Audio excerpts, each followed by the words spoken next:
Welcome to the weekly Health RX by Arvasi. I'm Dr. Avanti Kumar-Singh. And I'm Dr. Tanmeet Sethi. We're physicians trained in modern medicine and experts in Ayurveda. And each Sunday, we cut through the noise with physician-led, science-backed prescriptions personalized to your biology. From your hormones and gut to your circadian rhythm and nervous system, we'll help you take care of the systems that matter most so you can stop guessing and start feeling better. Finally, medicine that fits you. Hello and welcome to your weekly Health RX for the week of November 9th. This is Tanmeet and I'm here with Avanti. And this week we're talking about what happens when the exercise that always worked for you suddenly doesn't. And I'm guessing some of you are feeling this right now.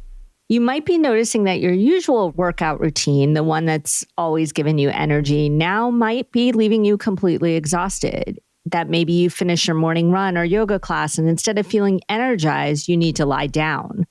And maybe your joints ache more than they used to. You know, your knees creak when you go down, or your hips are a little tight when you get out of bed. And the cold, dry, windy weather of November makes everything feel harder on your body. Like you're trying to move through this resistance, this mud that wasn't there before. So then you're wondering, what is wrong? Is this still the right exercise for me, or am I just getting older? I definitely feel this because in Chicago, it's really cold and I start feeling a lot more stiff, a lot more achy.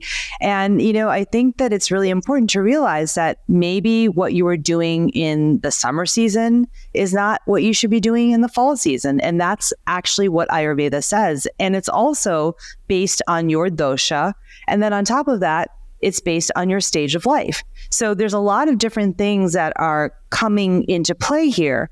And it doesn't have to be confusing, though. We're going to clear up the confusion today for you. So I see this in my practice all the time. I see it in myself. What about you? How do you experience this in yourself? Yeah, I notice it definitely in myself. And then what I notice is that my patients, kind of feel like they're doing something wrong. And so what we really want you to know that if this is how you're feeling, you're not imagining it. You're not just getting old, quote unquote. This is your body. Especially if it's in perimenopause or menopause, it's your body responding to both the seasonal change and the hormonal change at the same time. Exactly. And, I was thinking about it. It's actually like there are three forces that are hitting you at the same time, right? First, we're in the second week of November, which is peak Vata season in Ayurveda. And the weather is cold and dry and windy. Your skin is drier, your lips are chapped, your body is feeling really depleted from that increased, cold weather and the dryness that's in the environment around us. And this is sort of that external pressure that you're feeling. Then you have your hormones in perimenopause and menopause, like you said, and these are fluctuating, right? Estrogen is dropping, which then affects your muscle recovery, your joint lubrication, your inflammation levels. Progesterone changes are affecting how your body regulates cortisol and stress. And this is sort of that internal pressure. So we have external pressure and internal pressure. And then on top of that, the third thing is the demands of November are just increasing, right? We're going into the holidays. Holiday stress is building. Thanksgiving is around the corner. It's 2 weeks away in the United States. There's less daylight. We just went through daylight savings, right? And that affects your energy. You have so much more on your plate and you have fewer reserves to draw from. And this is the life pressure. So you have this external, internal, and life pressure. And I think it's really important to sort of connect the dots and understand that your exhaustion from exercise and sort of feeling like, is this working? It's not just about the exercise, it's about all of these other forces that are at play. Right. So let's talk about what estrogen actually does for your body when you exercise, because this is something that I find most women don't know, and honestly, most doctors don't know either. Estrogen is not just about your menstrual cycle or reproduction. It's a metabolic hormone that affects almost every system in your body. And when it comes to exercise, it's doing actually about 5 critical jobs. Right. It's multitasking as usual. Just like we are. Yeah. So first, it makes muscle protein. I'm sure most listeners have heard a lot about this lately, about helping your muscles repair and rebuild after you work out.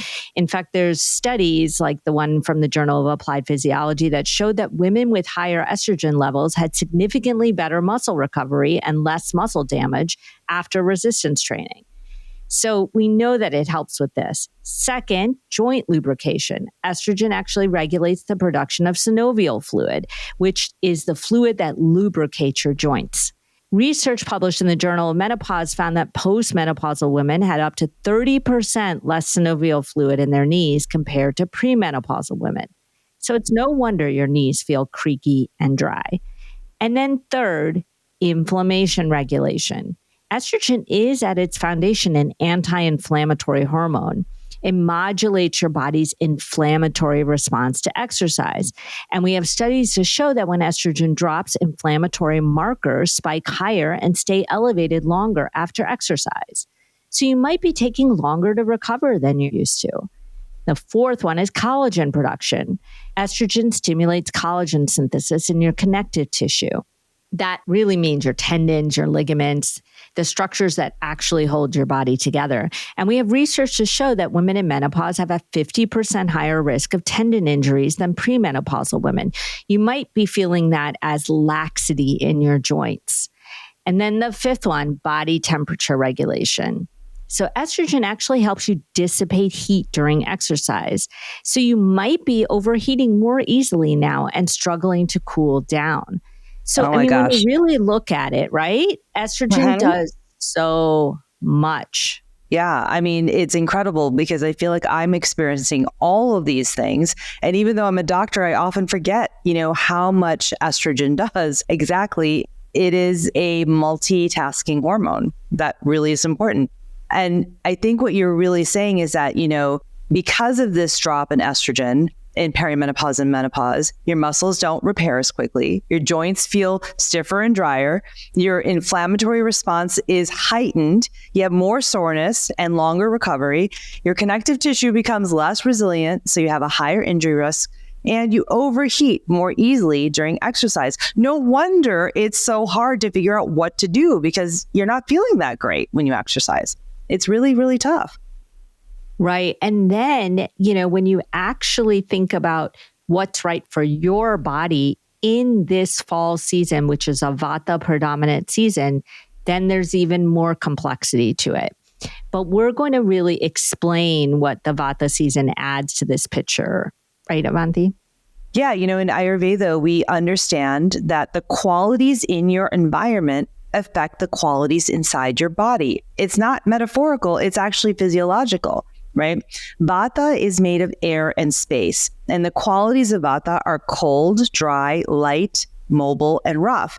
And in November, in the peak of fall, these qualities are increasing everywhere around us, in the weather, in the wind, in the shortened days.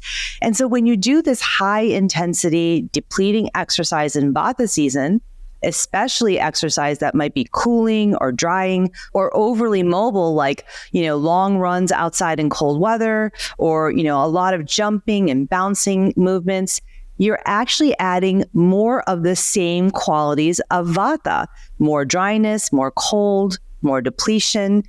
And that's already on top of a depleted system. Right. And so this is really where that golden principle of Ayurveda comes into play, which is that like increases like and opposites reduce. So when you add the qualities of Vata in the exercise you're doing on top of Vata season, it just really, really causes problems. And so what we do to solve this problem is to adjust exercise to match your hormones and the season and match your dosha. We're not stopping exercise. We're actually making it support your body instead of depleting it. Right. So no matter what your dosha is, we're going to talk first about 3 universal principles this week that apply to all of you. First, match the intensity of your exercise to your recovery capacity.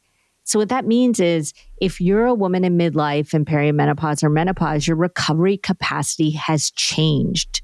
We know from studies that women over 45 need 48 to 72 hours on average to recover from high intensity exercise compared to 24 to 48 hours when we were younger.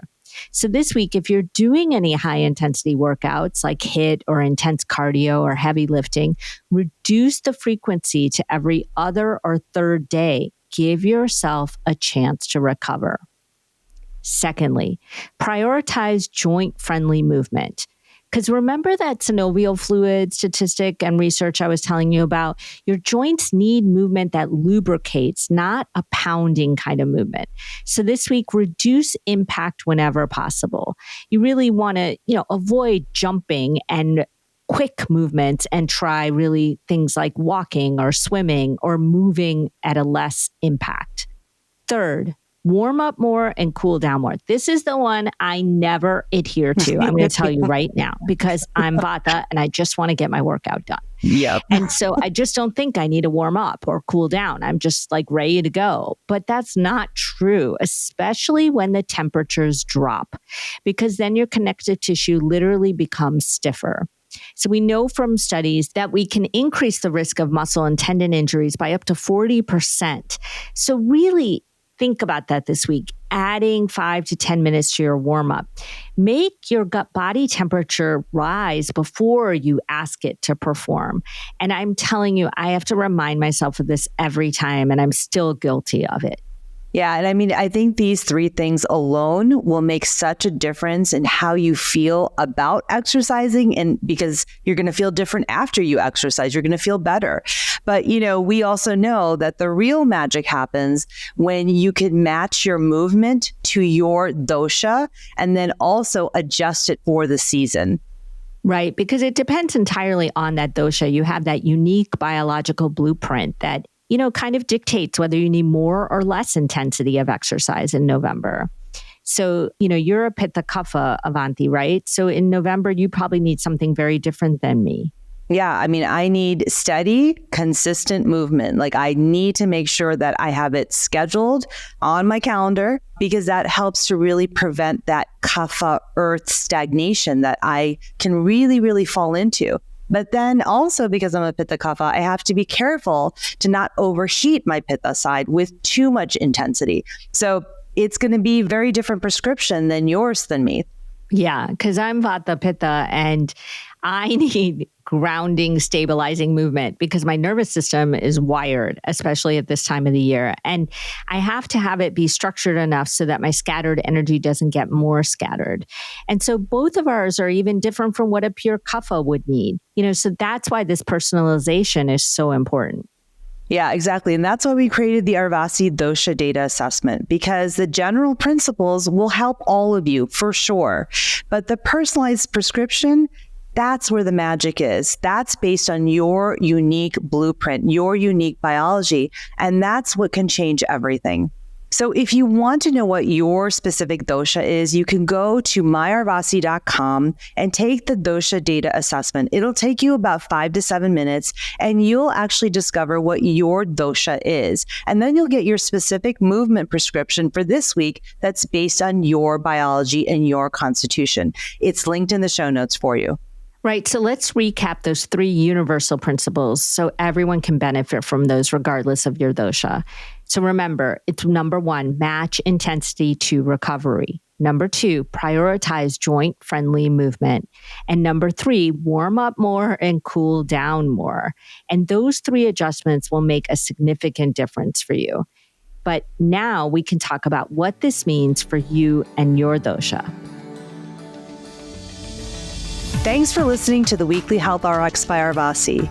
Be sure to subscribe on Apple, Spotify, or wherever you listen so you never miss your weekly prescription. And make sure to take the Arvasi Dosha Data Assessment at myarvasi.com, linked in the show notes, so you can unlock your biology and get your own personalized weekly prescription.